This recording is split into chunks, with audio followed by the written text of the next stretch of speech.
System.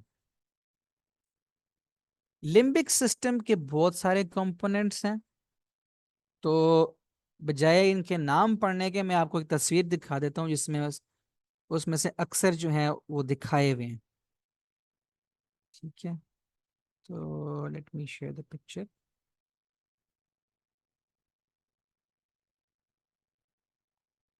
ये आप brain को देख रहे हैं, काट के मीडियली व्यू कर रहे हैं आप उसको। तो इस लिम्बिक सिस्टम में आ जाते हैं आपके एमिगडाला, हाइपोकैम्पस, सिंगुलेट गायरस। ठीक है, तो ये कुछ स्ट्रक्चर्स हैं जो कि लिम्बिक सिस्टम का हिस्सा हैं। और भी कुछ हैं structures, but again not of that importance, इतनी ज़्यादा इम्पोर्टेंस नहीं है उनकी। उसमें ये मेमोरी बॉडीज आ जाती हैं, ये मेमोरी बॉडीज अलबत्ता इंपॉर्टेंट है। Then thalamic nuclei, cingulate gyrus हमने देख लिया वो कहाँ पर होता है। तो ये सारे they form your hippocampus, they form your limbic system. ठीक है, आपको हाइपोकैम्पस नजर आ रहा है, ये हाइपोकैम्पस है। ठीक है, उसने हाइपोकैम्पस पे इसलिए डाला है एम्फेसिस, बिकॉज आप कुछ डिजीज पढ़ेंगे आपको ये हाइपोकैम्पस यहाँ पे डिस्ट्रॉय हुआ हुआ नजर आएगा।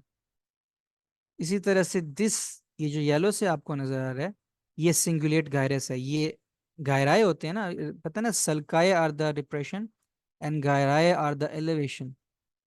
तो यहाँ पे जो एलिवेशन है ब्रेन की मिडिल साइड पे, that forms the cingulate gyrus.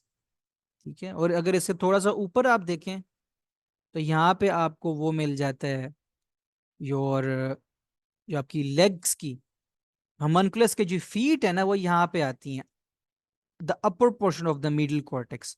Lower portion आपका सिंगुलेट गायरस होता है।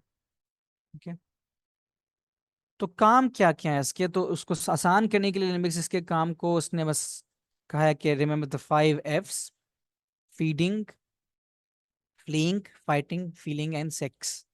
तो ये सारे काम हैं इसके, यानी your emotions, your long term memory, olfaction. ठीक है, olfaction and your behaviour modulation, ये सब कुछ लिम्बिक सिस्टम के हाथ में होता है। मैंने लिम्बिक सिस्टम के बहुत कम सवाल देखे हैं यू वर्ल्ड में। हाँ, जो इसके कुछ पार्ट हैं जैसे मेमोरी बॉडीज, हाइपोकैम्पस, इनके क्वेश्चंस मैंने देखे हैं, वो भी in relation to certain diseases जैसे हंटिंगटन और अल्जाइमर। तो वो हम वहाँ डिस्कस करेंगे। ये तो this was about limbic system. फिर आज का हमारा लास्ट टॉपिक है dopaminergic pathways. Dopamine is very important neurotransmitter. ठीक है, और ये 4 जगहों पे काम करती है, इसके 4 पाथवेज हैं। अब आपको पाथवेज कहाँ से शुरू होता है और कहाँ खत्म होता है वो याद करने की जरूरत नहीं है।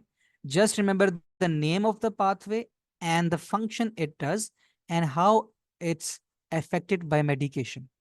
ठीक है, तो 4 पाथवेज हैं: mesocortical, mesolimbic, tuberoinfundibular, and the last pathway is nigrostriatal. अब अगेन आपको प्रोजेक्शन याद करने की जरूरत नहीं है, just remember the names and the function. तो सबसे पहला है इसमें mesocortical, mesocortical pathway. Mesocortical pathway and mesolimbic pathway दोनों, both of their function is motivation and reward. ठीक है, दोनों पाथवे डोपामीन से चलते हैं और इनका काम है मोटिवेशन एंड रिवॉर्ड। और जो आपकी एंटी साइकोटिक्स होती हैं, रिमेंबर इन साइकोसिस की थोड़ी सी बात करें, साइकोसिस में होता है स्किज़ोफ्रेनिया जिसको कहते हैं आप, उसमें डोपामीन लेवल ज्यादा होता है। मतलब जो ये मोटिवेशन और रिवॉर्ड वाले सेंटर्स हैं ये कुछ ज्यादा चल रहे होते हैं, दे आर ओवर एक्टिव। ठीक है, जो एंटी साइकोटिक्स हम यूज करते हैं, they mostly stop the mesolimbic part. Mesolimbic pathway को तो वो रोक देते हैं। ठीक है, लिखा हुआ है this the primary therapeutic target of anti psychotics. इसलिए जो पॉजिटिव सिम्टम्स होते हैं ना वो खत्म हो जाते हैं, because activity of mesolimbic increase overactivity of mesolimbic pathway is what causes the positive symptoms. अब पॉजिटिव नेगेटिव सिम्टम्स की पहले बात कर लेते हैं. साइकोसिस के कुछ पॉजिटिव सिम्टम्स हैं, कुछ नेगेटिव सिम्टम्स. नेगेटिव सिम्टम्स से सिंपली ये मुराद है कि there is absence of the normal thing, there be absence of any interest. जो पेशेंट होगा किस चीज में, इसको एनीडोनिया कहते हैं, इंटरेस्ट नहीं लेगा. ठीक है. इसी तरह से एब्सेंस ऑफ स्पीच, बोलना नहीं पसंद करेगा, खामोश बैठा रहेगा, सोशलाइज नहीं करेगा, एंटी सोशल बिहेवियर होगा उसका. Whereas positive symptoms are hallucinations, उसको चीजें नजर आएंगी जो है ही नहीं असल हकीकत में, ऐसी चीजें सुनाई देंगी, डिल्यूजन्स, ऐसे ख्याल, ऐसे वो यकीन बना लेगा, ऐसे बिलीफ्स रख लेगा. तो ये पॉजिटिव सिम्टम. तो जो अभी एंटी साइकोटिक्स हैं, they relieve the positive symptoms. Positive symptoms को तो वो ट्रीट कर देती हैं, लेकिन नेगेटिव सिम्टम्स का कोई इलाज नहीं है. I have seen a few patients, may be like one patient of schizophrenia.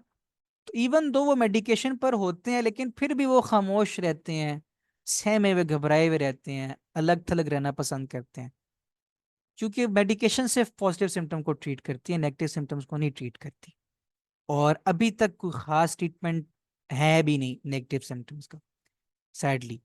तो ये आपको पता होना चाहिए इन दो ट्रैक्स के बारे में, मीजोलिम्बिक और मीजोकॉर्टिकल. अगले दो ट्रैक्स भी बड़े इंपॉर्टेंट हैं. तो वो उसमें एक है नाइग्रोस्ट्राटल एंड ट्यूबरो. नाइग्रोस्ट्राटल का काम होता है, it's concern with your motor control.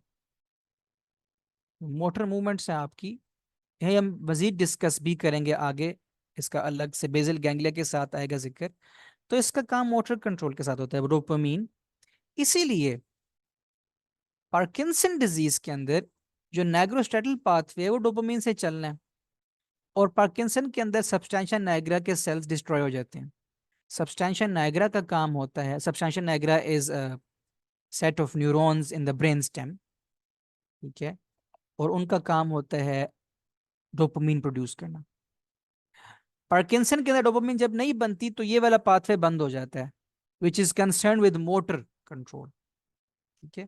तो आपकी मोटर, इसलिए पार्किंसन के जो पेशेंट्स होते हैं उनमें मोटर रिस्ट्रिक्शन हो जाती है, मोटर रिस्ट्रिक्शन, उनकी शफलिंग गेट हो जाती है, उनमें ये रिजिडिटी डेवलप हो जाती है, lack of expression in mask face की वजह ही यही होती है. ठीक है. और जब आप एंटीसाइकोटिक्स देते हैं इन पेशेंट्स को, तो you get EPS, if I'm not wrong. Yes. जब आप इस पाथवे की एक्टिविटी को कम करते हैं, decrease it, you get extrapyramidal symptoms. ठीक है. Extrapyramidal symptoms.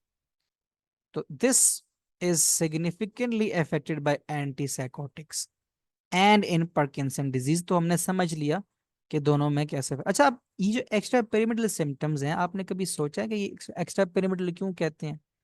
ये कोई एक्स्ट्रा पिरामिडल अगर कोई चीज है तो कोई पिरामिडल भी कोई चीज है? तो जी बिल्कुल है. जो आपका नॉर्मल मोटर कंट्रोल है, that is through the pyramidal pathway. अब वो आपका फ्रंटल कॉर्टेक्स से आप सिग्नल्स भेजते हैं नीचे, पिरामिड से गुजर के जाता है. पिरामिड एक्चुअली आपको ग्रोसली नजर भी आते हैं, मैं आप सबसे तस्वीर शेयर करता हूँ, बस एक साइड इंफॉर्मेशन है, लेकिन इट इज इंटरेस्टिंग, तो मैं आपको थोड़ा सा बता देता हूँ उसके बारे में. Pyramids, pyramids, brain stem.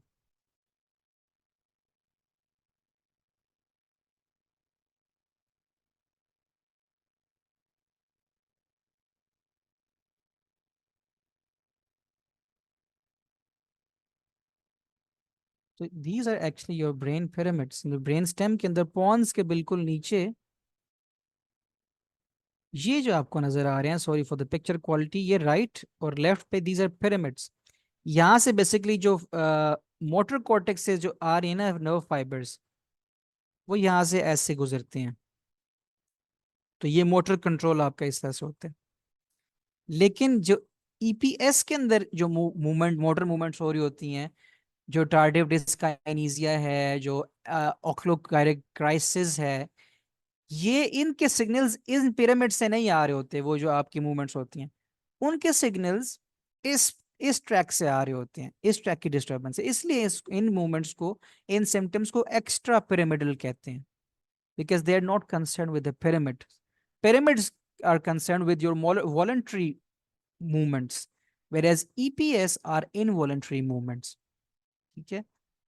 Last पे जो हमारा पाथवे है वो ट्यूबरो इनफंडिबुलर पाथवे है। It is also affected by the antipsychotics, both typical and atypical antipsychotics. और नॉर्मली जब पाथवे चलते हैं ना डोपामीन, तो इस पाथवे का फंक्शन होता है to suppress levels of prolactin, to suppress prolactin. जब आप एंटीसाइकोटिक्स देते हैं, antipsychotics block this pathway, pathway बंद करते हैं, और ये जो प्रोलैक्टिन की सप्रेशन थी वो खत्म हो जाती है। That leads to hyperprolactinaemia. और इसीलिए antipsychotics, some of them they cause gynaecomastia, इसीलिए, because these antipsychotics suppress this tuberoinflammatory pathway, which leads to hyperprolactinemia and hence gynecomastia. तो ये इसके बारे में, can you give me any example of any antipsychotics which are notorious for causing hyperprolactinemia? कोई example मुझे दे सकते हैं आप?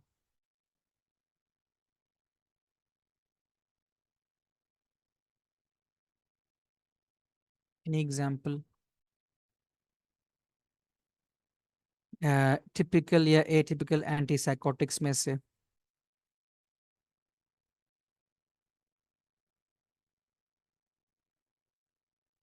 मुझे भी इस वक्त भूली हुई है, जहन में नहीं आ रहा नाम, मैं आपको सर्च करके बताता हूँ।